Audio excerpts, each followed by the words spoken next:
Welcome to சுடுதண்ணி. இன்னைக்கு நம்ம வீடியோவில் குக் வித் கோமாளியில் அஸ்வின் பண்ண ஒரு ரெசிபி தான் பார்க்க போகிறோம். ஓரியோ மூஸ் எப்படி பண்ணுறதுன்னு பார்க்கலாம். இது வெறும் 3 இன்க்ரீடியண்ட்டை வச்சு நீங்கள் ரொம்ப ஈஸியாக செஞ்சு முடிச்சிடலாம். இதோட இன்க்ரீடியன்ஸை நான் டிஸ்கிரிப்ஷன் பாக்ஸில் கொடுக்குறேன். இப்போ வாங்க சேர்ந்து சமைக்கலாம். இதுக்கு முதல்ல 10 ஓரியோ பிஸ்கெட் எடுத்துக்கோங்க. இது எல்லாத்தையும் ஒரு மிக்சியில் சேர்த்துடலாம். இதை அரைச்சிருங்க. அரைச்சதுக்கப்புறம் இதை ஒரு பவுலில் மாற்றி வச்சுக்கிறேன்.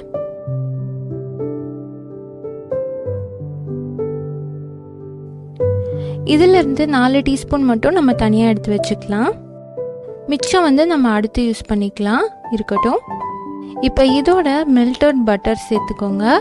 சால்டட் அன்சால்டட் நீங்கள் எது வேணாலும் சேர்த்துக்கலாம். 1 டேபிள் ஸ்பூன் சேர்த்துக்கோங்க. இதை நல்லா மிக்ஸ் பண்ணி விட்டுடலாம்.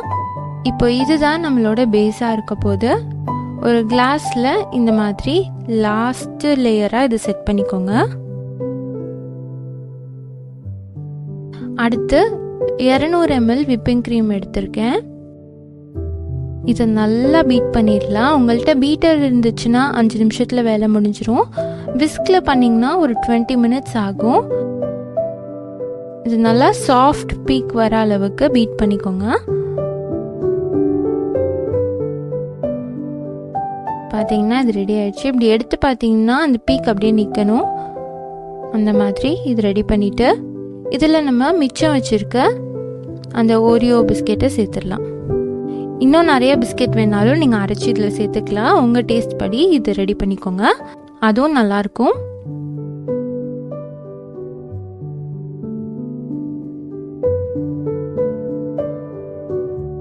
இதை நல்லா மிக்ஸ் பண்ணி விட்டுடலாம்.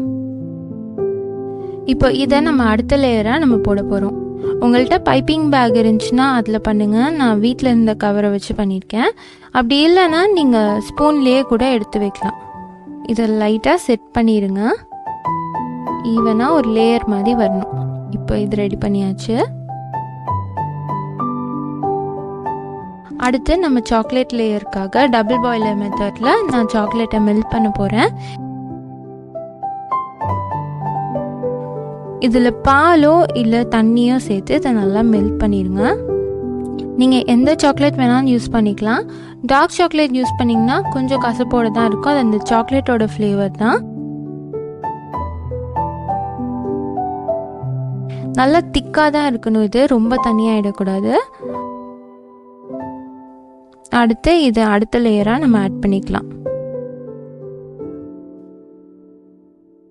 பாருங்க, இந்த அளவு திக்கா இருக்கணும். அப்பதான் இது செட் ஆகும். தண்ணியா இருந்துச்சுன்னா இது க்ரீமோட மிக்ஸ் ஆகிடும். உங்களுக்கு தனி லேயரா தெரியாது. இன்னொரு டிப், நீங்கள் அந்த க்ரீம் சரியாக பண்ணல, உங்களுக்கு சரியாக வரலனா க்ரீம் செஞ்சு இதை செட் பண்ணதுக்கப்புறம் ரெஃப்ரிஜரேட் பண்ணிவிட்டு கொஞ்சம் நேரம் கழித்து நீங்கள் சாக்லேட் ஆட் பண்ணுங்கள்.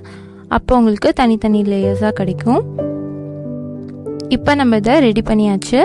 இதை ஃப்ரிட்ஜில் ஒரு 15 மினிட்ஸ் வச்சிடலாம். இப்படி கவுத்துனா இது விழக்கூடாது, அந்தளவு செட் ஆகிருக்கணும். நம்மளது சூப்பராக செட் ஆகிருக்கு. இதுக்கு நடுவில் ஒரு ஓரியோ பிஸ்கெட் டெக்கரேஷனுக்காக வைக்கிறேன். நம்மளோட சூப்பரான ஓரியோ மூஸ் ரெடி ஆகிடுச்சு. ரொம்ப ரொம்ப ஈஸியான ஒரு டெசர்ட், எல்லாருக்குமே ரொம்ப பிடிக்கும். கண்டிப்பாக ட்ரை பண்ணி பாருங்கள். இந்த வீடியோ உங்களுக்கு பிடிச்சிருந்தால் லைக் பண்ணுங்கள். சுடுதண்ணி சேனலை சப்ஸ்கிரைப் பண்ணுங்கள். தேங்க்யூ.